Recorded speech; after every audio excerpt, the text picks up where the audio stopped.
Let's play this game. It's called Two Picture, One Word Puzzle.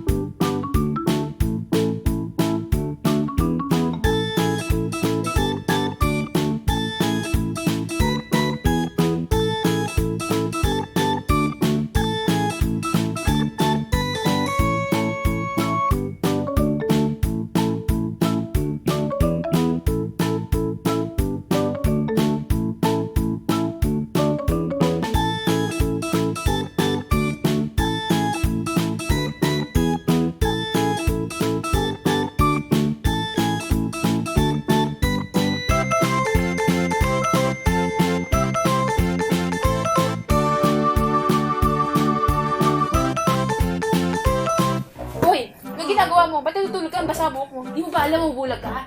Ha? Paano? Basta! Ah, Basta! Tayo! Uy! Huwag kayo umalis! Ayoko maging single forever!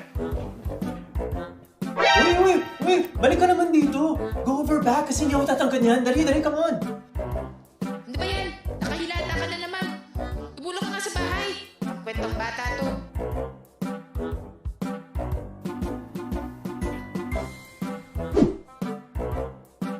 Hoy!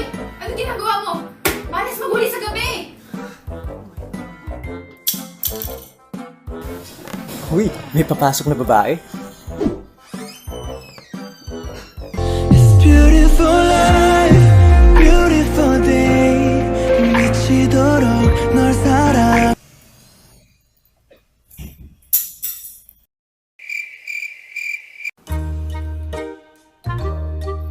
Tamaan ka sana masamang hangin.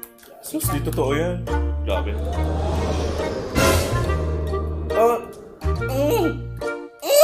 Guys, selfie! Wait, game yet. Wait, bakit ako yung nasa gitna? Di ba malas yan? Baka mamatay ako. Come on.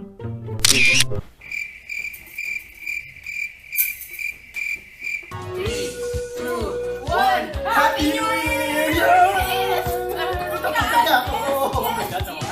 Wait, alam mo ba, kapag nagbigay ka daw ng bracelet sa isang tao, hindi mo na daw siya makikita ever. As in, magkakalayuan daw kayo. Uy! May gift ako sa'yo. Oh, thank you. Bracelet. Oh, thank you. Yeah.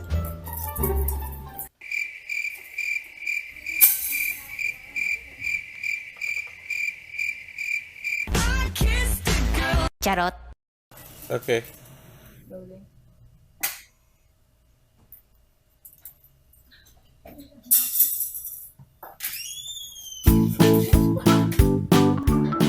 What are the beliefs and practices that have been attributed to the moon?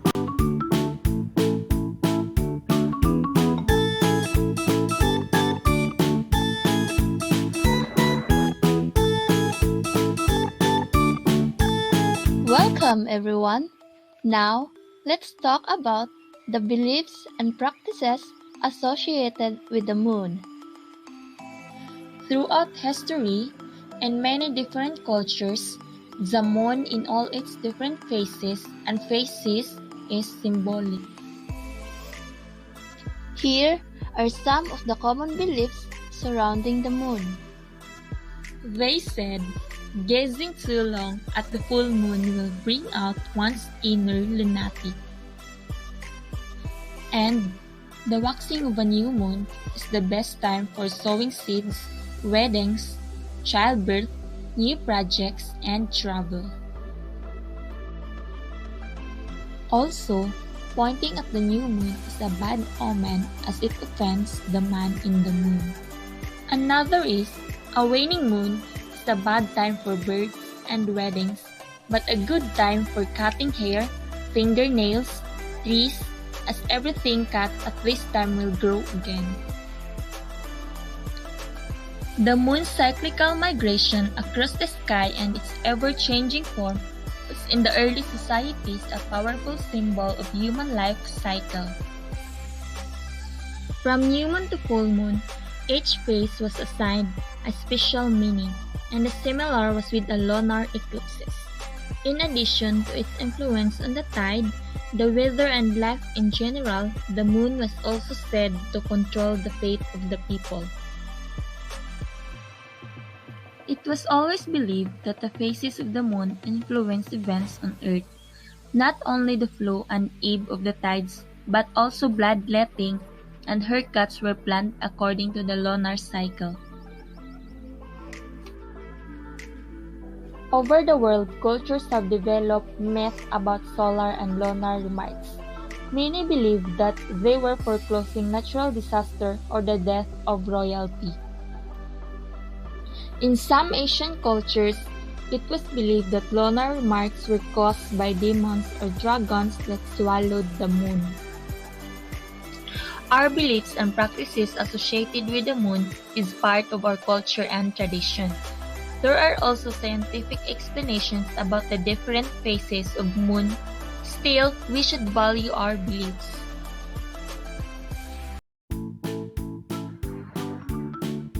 The moon, beliefs and practices. The new moon is the time to plant crops. A ring around the moon means that the rain will come in 3 days.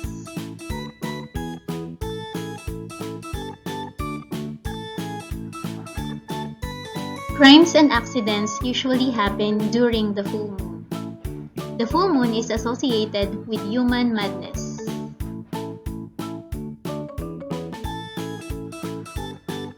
The moon can cause earthquakes. New projects should be started at the time of the new moon. It is wrong to point to the new moon, for it will bring bad luck. The weather will be good if the new moon is on a Monday.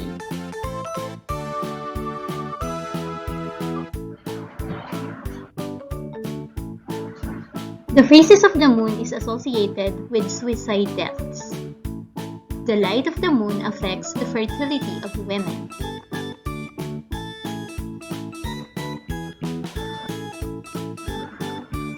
You've just learned the different local myths and folklore stories about the moon. Why do we have to know these kinds of stories, even if they are not true? Should you be afraid of these stories? Should we frighten our children about these stories on the moon?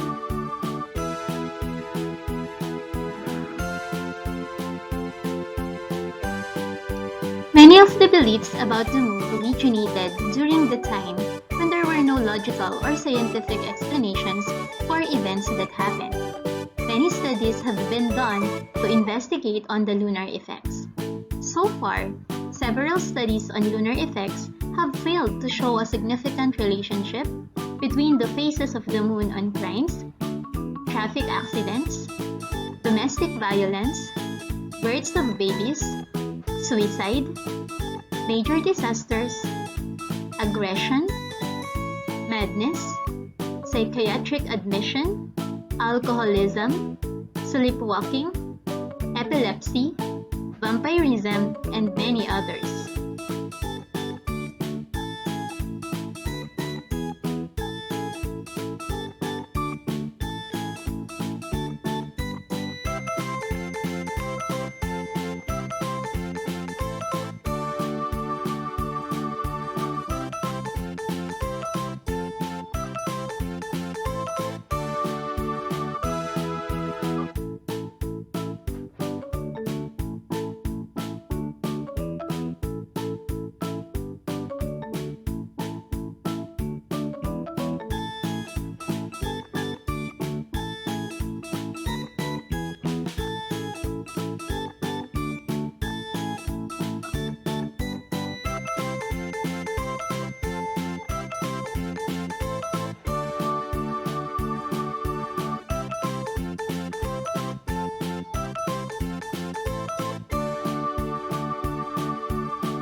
Thanks for watching!